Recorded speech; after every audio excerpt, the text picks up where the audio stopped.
Everyone, welcome back to my channel Roop proud Pahadan. So बहुत दिनों बाद मैं आपका वेलकम कर रही हूँ और मैं अपने उन सब्सक्राइबर्स से बहुत ज़्यादा नाराज़ हूँ जो मुझे सब्सक्राइब कर देते हैं और फिर अनसब्सक्राइब कर देते हैं। प्लीज़ प्लीज़ प्लीज़ ऐसा मत कीजिए, क्योंकि आपका एक एक सब्सक्रिप्शन मेरे लिए बहुत इंपॉर्टेंट है और आपका ही सब्सक्रिप्शन मुझे यहाँ से यहाँ पहुँचाएगा, जैसे कि मैं हमेशा अपने हर वीडियो में कहती हूँ। और इसके लिए I am really very sorry, मैं इतने दिनों से व्लॉग नहीं बना पा रही हूँ क्योंकि स्कूल खुल गया है आफ्टर समर वेकेशन और इतने ज़्यादा स्कूल के काम आ गए हैं, बहुत ज़्यादा, मतलब घर पे भी स्कूल का काम लेके आना पड़ रहा है। तो इसलिए मैं आप लोगों से माफ़ी चाहती हूँ। और अभी मैं जस्ट मेरे अटायर से आप समझ गए होंगे कि मैं कहाँ से आ रही हूँ। मैं स्कूल से आ रही हूँ और स्कूल में हमें पहननी पड़ती है, रोज़ साड़ी पहननी पड़ती है और साड़ी के अलावा हमें कुछ भी नहीं और अलाउड है। और ये अच्छी बात भी है कि हमें साड़ी, और साड़ी में एक टीचर की एक अलग ही पहचान होती है जो मुझे इस स्कूल में आके पता चला। तो आज का अटायर है मेरे लिए बहुत ज़्यादा ख़ास। तो मैंने यही सोचा था कि जिस दिन मैं इस साड़ी को पहनूंगी मैं उसी दिन अपना नेक्स्ट ब्लॉग बनाऊंगी, क्योंकि ये साड़ी भिजवाई है मेरे लिए मेरी सासू माँ ने, वहाँ से हल्द्वानी से भिजवाई है ससुर जी के हाथ। और उन्होंने मेरा ब्लाउज़ भी स्टिच करके दिया हुआ है जो कि एकदम परफेक्ट आ रहा है और मैं बहुत ज़्यादा खुश हूँ। Thank you so much mummy, मेरे लिए ये इतना सारा प्यार भेजने के लिए। और आपके अलावा मतलब मुझे कोई इतनी इम्पोर्टेंस नहीं देता जितनी आप देते हो, तो थैंक यू सो मच। और मैं प्राउडली कह सकती हूँ कि यार मेरी सास मेरी माँ से भी बहुत ज़्यादा बढ़कर है। तो आज मैं बात करूँगी अपनी सबसे बेस्ट फ्रेंड के बारे में। सबके बेस्ट फ्रेंड्स होते हैं और मेरी सबसे बेस्ट फ्रेंड है मेरी सास, जो मुझे समझती है और जो मेरी सबसे ज़्यादा रिस्पेक्ट करती है। तो आप ने मेरे थंबनेल से देख लिया होगा, जान लिया होगा कि मैं किसके बारे में बात करना चाहती हूँ। और सबसे बड़ा क्वेश्चन मैंने अपने थंबनेल में रखा है कि क्या सास भी कभी माँ बन सकती है। तो प्लीज़ आप मुझे कमेंट्स करिएगा कि अपने अपने एक्सपीरियंस मुझे ज़रूर कमेंट्स करना, मैं उनको ज़रूर पढ़ना चाहूँगी कि क्या आपकी सास भी आपकी माँ बनी है। आज का मेरा टॉपिक है सास। तो सब लोग यही बोलते हैं, ज़्यादातर आजकल सबके मुंह से यही सुनती हूँ कि सास कभी भी माँ नहीं बन सकती है, सास सिर्फ और सिर्फ अपनी बेटियों की ही होती हैं। लेकिन आज मैं आप सब लोगों को गलत प्रूव करने आई हूँ, क्योंकि मेरे साथ ऐसा बिल्कुल भी नहीं हुआ है। मेरी सास जो है, मेरी सास मेरे लिए जो अपनी, जैसा वो अपनी बेटी को समझती है ऐसे ही वो मुझे भी समझती है। मेरी सास मेरे से हमेशा कहती है कि तू मेरी बेटी है, मैंने तुझे कभी भी अपनी बहू की तरह नहीं रखा। और लिटरली मेरे साथ ऐसा ही हुआ है। मेरे ससुराल में मैं सारे रिश्तों से ब्लेस्ड हूँ, चाहे वो नंद का हो, चाहे वो देवर का हो, चाहे देवरानी का हो, चाहे सास ससुर जो भी हो। मतलब मुझे भगवान ने, मुझे नहीं पता कि मैंने पिछले जन्म में कैसे अच्छे कर्म किए होंगे जो मुझे इस जन्म में इतना अच्छा ससुराल मिला। और आप सबको पता ही है कि मेरे पति तो बहुत ज़्यादा अच्छे हैं। तो सब लोग ये कहते हैं, लड़कियां ये कहती हैं कि ससुराल में पति अगर अच्छा हो तो सब कुछ अच्छा होता है। यस, होता है। बहुत सारी चीज़ें आप पर भी डिपेंड करती है कि आप अपने ससुराल को किस वे में लेती हो।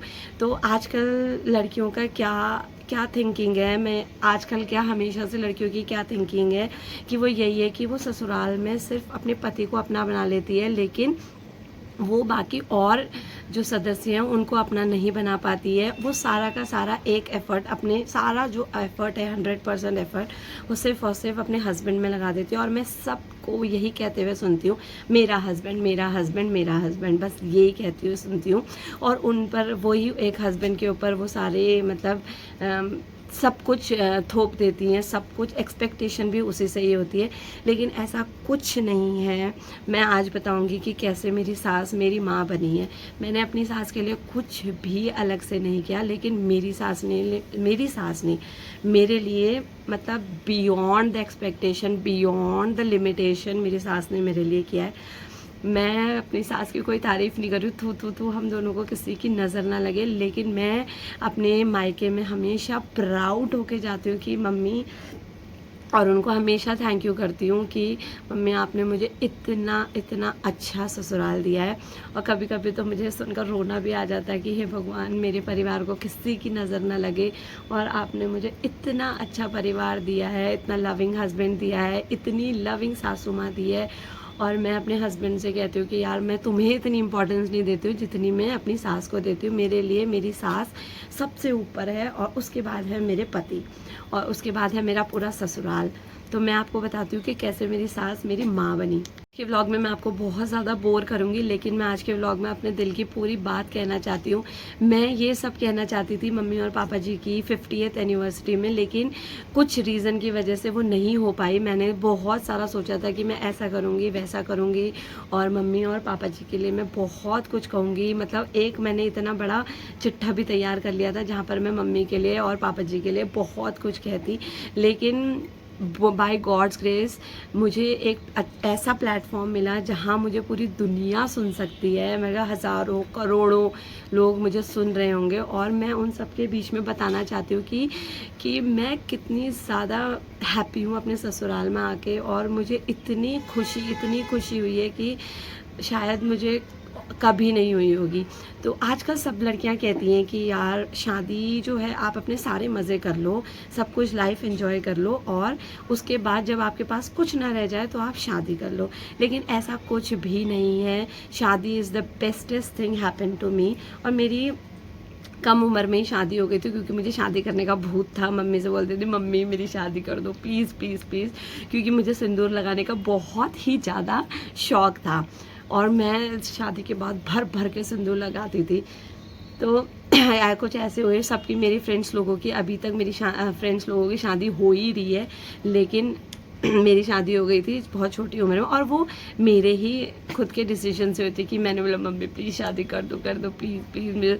और बाय गॉड्स ग्रेस मेरी ज़िंदगी में वो पहला रिश्ता आया, लाइफ का पहला रिश्ता, और हम दोनों हस्बैंड वाइफ की लाइफ का पहला रिश्ता था। और पहले ही रिश्ते में हम दोनों ने एक दूसरे को पसंद कर दिया। मेरे तो पति जब आए थे, जैसे ही वो गाड़ी से उतरे थे, मैंने तो उनको तभी पसंद कर लिया था कि मम्मी मैं तो इसी से ही शादी करूँगी। तो उसके बहुत सारे अलग रीज़न्स हैं, ये सब मैं आपको बाद में बताऊंगी। लेकिन कैसे आज बात हो रही है सास की, और सास माँ बन सकती है या नहीं बन सकती है, या वो हमेशा एक सास ही रहती है, इसके बारे में मैं बात करूंगी। ये है मेरी प्यारी सी सासू माँ, जिसके बारे में आज ये पूरा व्लॉग है। इनको ये पता नहीं है कि मैं इनको यहाँ पर शूट कर रही हूँ। ये अपने कामों में लगी हुई है। यहाँ गाय का इन्होंने सारा ही सामान रखा हुआ है, यहाँ पर कुट्टी काटने वाली मशीन, और जहाँ ये गाय का गोबर रखती है, ये सारी चीज़ें हैं। और इनके लिए ये है इनका सबसे बड़ा कारोबार। और अंदर पहुँच के देखेंगे तो ये हैं इनकी प्यारी सी गाय, जिनमें इनकी जान बसती है। गाय की जान इनमें बसती है और इनकी जान गाय में बसती है। तो ये दिन भर बस गाय गाय गाय गाय करती रहती हैं। और ये सब इन्होंने बना रखा है। पूरा हमारा गोट है, ये पूरा गाय का सारा सामान है। तो एक एक चीज़ें, ऐसा नहीं है कि जिसने जो दे दिया वो खिला देती हैं। बहुत अच्छे से देख दाख के, जैसे माँ अपने बच्चों को बिल्कुल हेल्दी और सब कुछ जो अच्छा है वही खिलाती है ये। और ये बहुत अच्छे से अपनी दोनों गाय का ध्यान रखती हैं। अभी बिल्कुल नहीं पता है कि मैं शूट कर रही हूँ, और जब इनको पता चलेगा मेरे को बोलेगी रूपा तो पागल है क्या। और अपनी गाय से बिल्कुल बातें ही करती रहती है, अकेले में बहुत बातें करती है अपने गाय से। और जब ये घास लेने के लिए जाते हैं गाय, इनको बहुत दूर से पहचान जाता है, और वैसे ही माँ माँ कहना शुरू हो जाते हैं। इसलिए हमें भी पता लग जाता है कि मम्मी आप घास से आ गई हैं। ये दिन भर इनका ऐसा ही कारोबार लगा रहता है, एक मिनट भी ये बैठती नहीं है बिल्कुल भी। और अब ये देखो बारिश में भी ऐसे काम करे, इतना मना किया है यहाँ पर कि मम्मी मत करो, लेकिन नहीं, फिर भी बारिश में भी ये लगी हुई हैं। जब खाई उन्होंने मेरे मुंह से एक डांट, तब आई है अंदर। मैं बार बार इनको डांटने में लगी हुई थी कि आओ आओ अंदर क्यों नहीं आते हो, बुखार आएगा तो तब क्या होगा। लेकिन ये कुछ भी नहीं सुनती है। इन्होंने अपनी पूरी ज़िंदगी गाय को दे दी है। इनको घूमना फिरना कुछ पसंद नहीं है, इनको सपने भी गाय के ही आते हैं। और ये बहुत ज़्यादा सिंपल है। तो मैं आपसे यही कहना चाहती हूँ, आई लव यू सो मच मेरी सासू माँ। विदाई वाला वो मोमेंट मैं आज तक नहीं भूल सकती कि कैसे मैं अपने विदाई में फूट के रो रही थी, और मेकअप का बिल्कुल भी ध्यान नहीं था। मुझे मेकअप यहाँ से वहाँ जा रहा था, लेकिन मुझे वो टाइम आज भी याद है कि जब मैं गाड़ी से उतर रही थी, वो पहला इंसान जिसने मेरे लिए गेट खोला, गाड़ी का दरवाज़ा खोला और मुझे अपना हाथ ला के दिया। और मुझे नहीं पता था कि उस इंसान का हाथ पकड़ के मैं इतनी आगे तक चल लूँगी कि वो इंसान मेरे लिए इतना ज़्यादा इम्पॉर्टेंट हो जाएगा। तो मम्मी आई मेरे लिए, मम्मी मुझे अंदर लेके गई घर के अंदर, और मम्मी ने खाना भी नहीं खाया था। और मैं तब तक, मम्मी से मेरा कोई बॉन्डिंग नहीं थी, ना मेरी बात हुई कभी, क्योंकि मम्मी है बहुत ज़्यादा शर्मीली।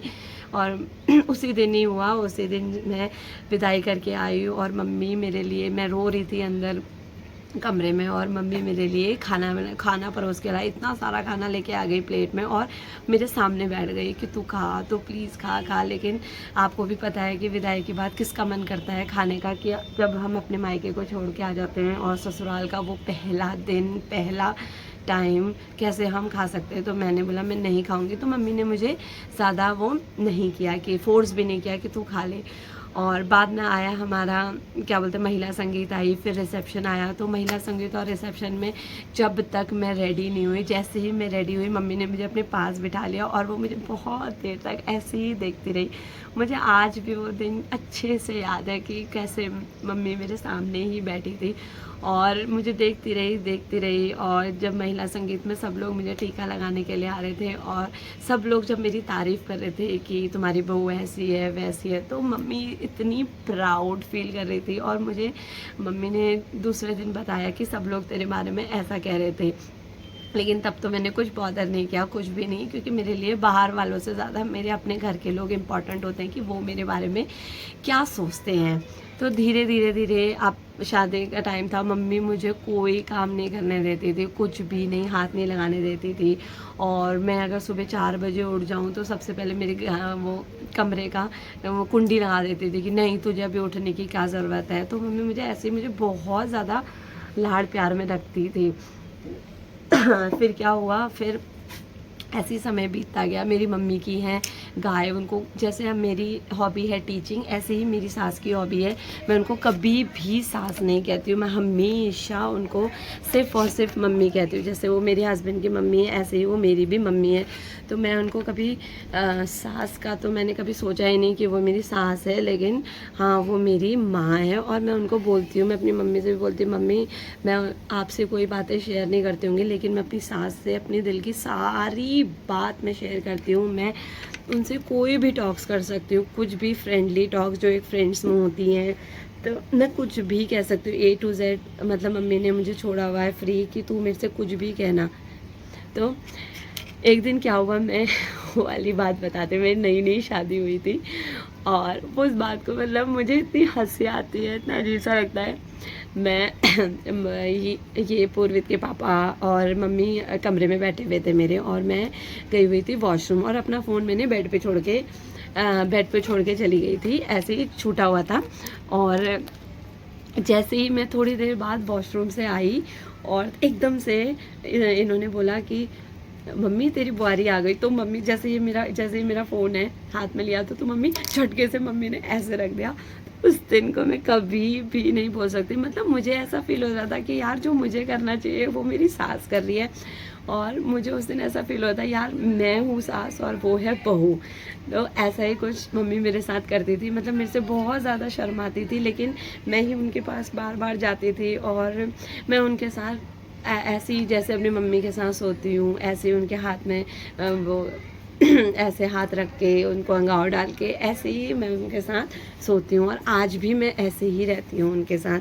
तो मम्मी धीरे धीरे मतलब मुझे बहुत ज़्यादा अच्छा मानने लग गई वो। मतलब सारी मैं उनको आज भी, मतलब शादी को 11 साल हो गए हैं, वो आज भी यही कहती है कि पिष्टजू देखो बहू के हाथ का पानी कितना मीठा हो रहा है। तो मुझे इन्हीं चीज़ों में इतना ज़्यादा अच्छा लगता है कि यार एक पानी दिया है, उस पानी में भी इतनी सारी अच्छाई निकाल दी कि पानी ऐसा हो रहा है वैसा हो रहा है। आजकल सब लड़कियां कहती हैं, शादी से पहले भी मैं सबको सुनती थी कि यार सास तो बहुत डेंजर होती है, सास ऐसी होती है, सास वैसी होती है। तो जैसे मेरे मन में भी यही फीलिंग थी कि सास एकदम क्रूर होती है, हिटलर होती है 1 नंबर की। लेकिन जब मेरी शादी हुई तो सास ने तो, और मम्मी सबसे बड़ी बात है, मेरी मम्मी मुझसे कहती थी कि तू ससुराल में कभी भी नहीं खा पाएगी, क्योंकि तेरे अंदर गुस्सा ही इतना आता है कि तू कुछ भी कह देती है। लेकिन मुझे भी कुछ नहीं पता था कि मैं ससुराल में ऐसा निभाऊंगी, और मुझे यही लगता था कि यार लड़ाई हो जाएगी, ऐसा हो जाएगा वैसा हो जाएगा। लेकिन टच वुड मेरी और मम्मी की अंडरस्टैंडिंग आज तक इतनी अच्छी है कि हम दोनों थोड़ा सा भी गुस्सा होते हैं लेकिन कभी भी कुछ नहीं है। मेरी मम्मी तो बहुत ज़्यादा सीधी है, वो मेरे बारे में किसी से बुराई सुन भी नहीं सकती है, और कोई मेरी बुराई कर भी नहीं सकता है। तो मम्मी क्या हुआ, पूर्वित जब मेरे पेट में था तो पूर्वित के टाइम पे मैंने जॉब छोड़ दी थी जब मेरा 8th मंथ था। तो जब वो 8th मंथ था उस दिन से मम्मी ने मेरे लिए जो किया है, जो एक माँ एक लड़की के लिए से अपनी खुद की लड़की के लिए भी नहीं कर सकती इतना जितना उन्होंने मेरे लिए किया है। मैं कह भी नहीं सकती हूँ कि उन्होंने मेरे लिए क्या क्या किया है। मेरे शब्द भी ख़त्म नहीं होंगे। और इतना ज़्यादा उन्होंने मेरे लिए किया, इतना ज़्यादा मैं उनके लिए इनसे इतनी थैंकफुल रहती हूँ, इतनी ज़्यादा कि यार मम्मी आप कैसे किसी बहू को अपना इतना मान सकती हो आप। मैं आपको जैसे ही बता दी, जैसे मेरी हॉबी है टीचिंग, मुझे बच्चों को पढ़ाना बहुत ज़्यादा अच्छा लगता है, उनके साथ टाइम स्पेंड करना बहुत ज़्यादा अच्छा लगता है। ऐसे ही मेरी सास को शौक़ है गाय पालने का, और मैं आपको दिखाऊंगी आगे कि कैसे मेरी मम्मी गाय की सेवा करती रहती है। वो उनकी हॉबी है। पूरे हल्द्वानी में किसी के पास गाय नहीं है, लेकिन हाँ मेरी सास जानी जाती है गाय वाली आंटी के नाम से जानी जाती है। तो जैसे ही कोई गाय वाली आंटी बोलता है तो सीधा वो हमारे घर पहुँच जाता है। तो मेरी सास को है गाय, वो हमेशा बोलती है मैं नहीं करूँगी, लेकिन अपनी हॉबी, जैसे मैं हूँ, मैं अपनी हॉबी टीचिंग की हॉबी नहीं छोड़ सकती, ऐसी वो भी है। वो बोलती है कि जब तक मैं हूँ मैं हमेशा गाय को पालूंगी, और जब मैं नहीं रहूँगी तो बात की बाद में देखी जाएगी। तो ये है मेरी अभी मैं दिखाऊंगी थोड़ी देर में कि सास मेरा कैसे कारोबार करती है। वो तो बारिश, धूप, आंधी तूफान कुछ भी नहीं देखती है, लेकिन सिर्फ अपनी गाय की वो सेवा में लगी रहती है। जैसे माँ एक छोटे बच्चे की सेवा करती है, ऐसी वो लगी रहती है। और मुझसे बोलती है कि तू नहीं आएगी यहाँ पर, तेरे को बदबू आ जाएगी। अरे मम्मी मैं कितनी बार कहूँ आपसे, मैं भी तो पहाड़ की हूँ, मुझे क्यों आएगी बदबू।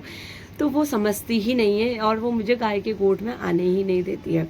तो मैं मम्मी से कहना चाहती हूँ, और मैं इनसे भी कहती हूँ कि यार मेरी सास मेरे घर में, इस घर में मेरा वजूद है, और जब तक मेरी सास है मुझे हर जगह से इम्पोर्टेंस मिलती है, और मेरे सास के रहते मुझे सारी रिस्पेक्ट मिलती है हर जगह से। और वो मुझसे कहती भी हैं कि तू कभी भी अपने आप को अकेला कभी मत समझना, कभी भी नहीं। तुझे लाइफ में जब मेरी ज़रूरत होगी, तू जैसे ही पीछे मुड़ेगी तू हमेशा मुझे ही देखेगी। तो मुझे नहीं पता कि मैंने क्या अच्छा काम किया है, मुझे नहीं पता, लेकिन I am really grateful mummy, आप हमेशा मेरे साथ हो और मुझे कभी भी नहीं छोड़ा आपने। Thank you so much. मुझे इतना अच्छा लगता है कि वो दुनिया वालों के सामने हमेशा मतलब यही कहती रहती है कि ये मेरी बहू है, ये मेरी बहू है।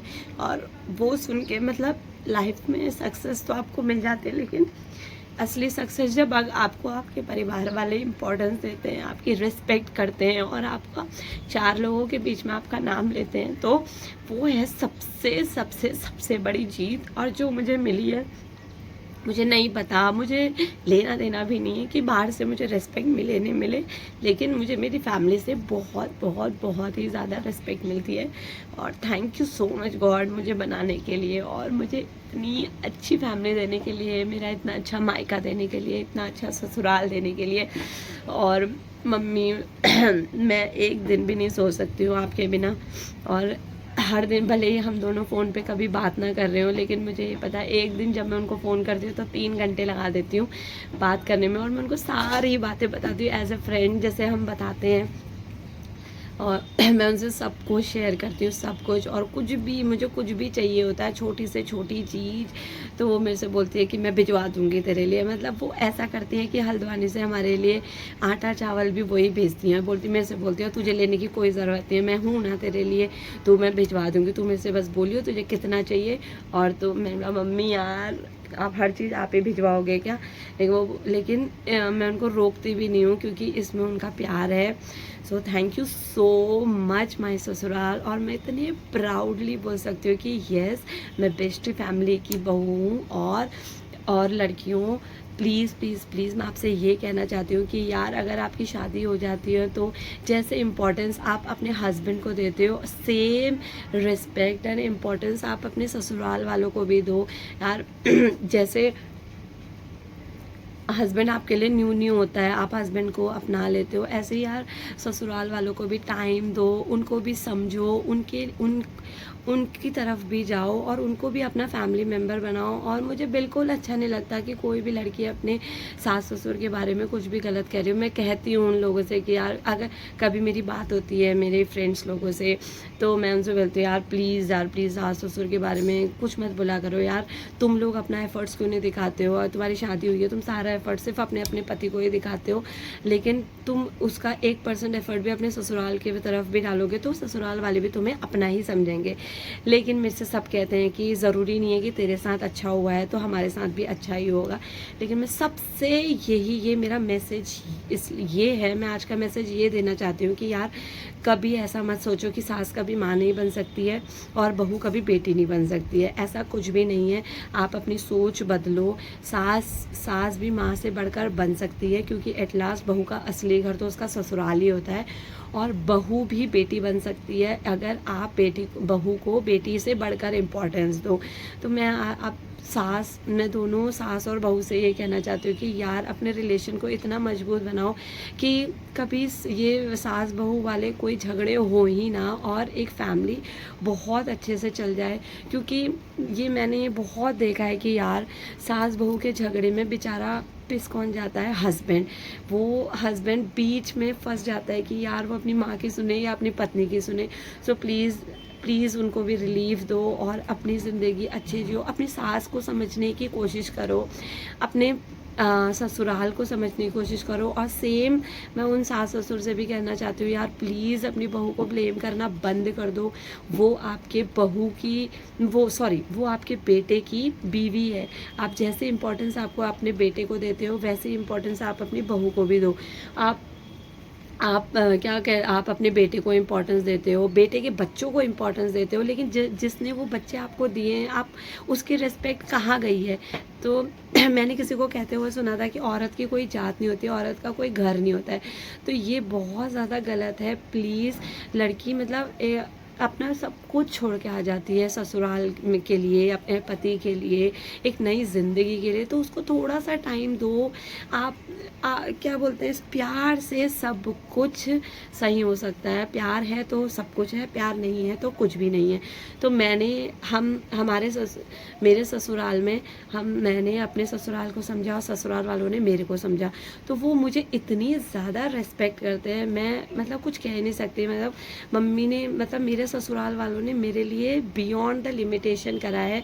पैसों का तो सब कर देते हैं, लेकिन उन्होंने पैसों का भी किया है, प्यार का भी किया है, सब कुछ। वो मेरे से हर रोज़ एक ही बात बोलते हैं कि यार तू हमारी बहू नहीं, हमारी बेटी है, तूने हमें दादा दादी बनाया, तूने हमें सारी खुशियाँ दी हैं, तो तू हमारे लिए सबसे ज़्यादा इम्पॉर्टेंट है। तो मेरे ससुराल में क्या है, वो अपने बेटे से भी ज़्यादा मुझे इम्पोर्टेंस देते हैं, और मैं चाहती हूँ जैसा मेरे साथ हुआ है ऐसे ही आप सभी के साथ हो।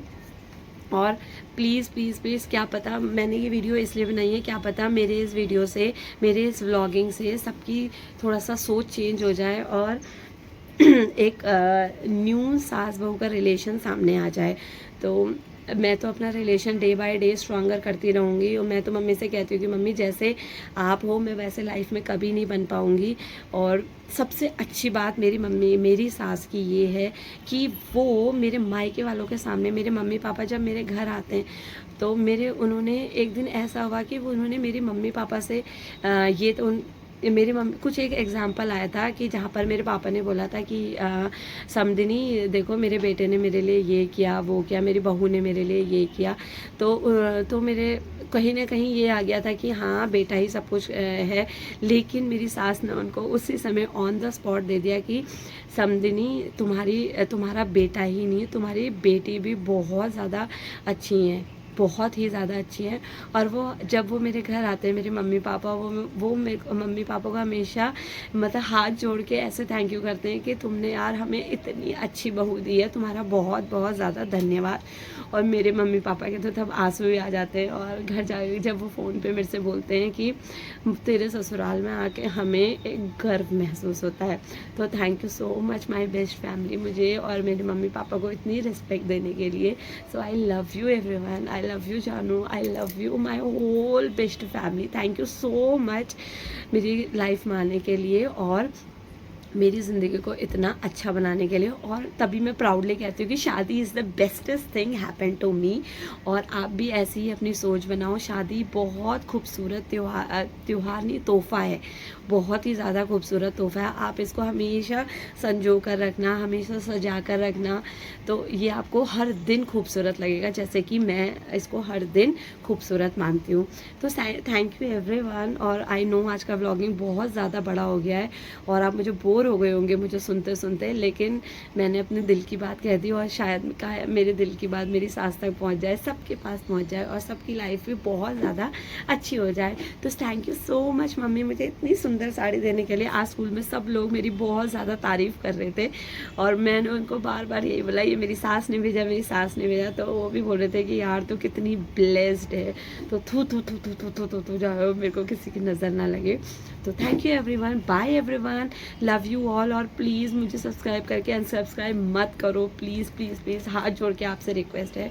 और प्लीज़ मुझे एक यूट्यूबर बना दो प्लीज़, और मेरी वीडियो को एंड तक ज़रूर देखें। तो bye everyone, love you all, thank you so much for watching.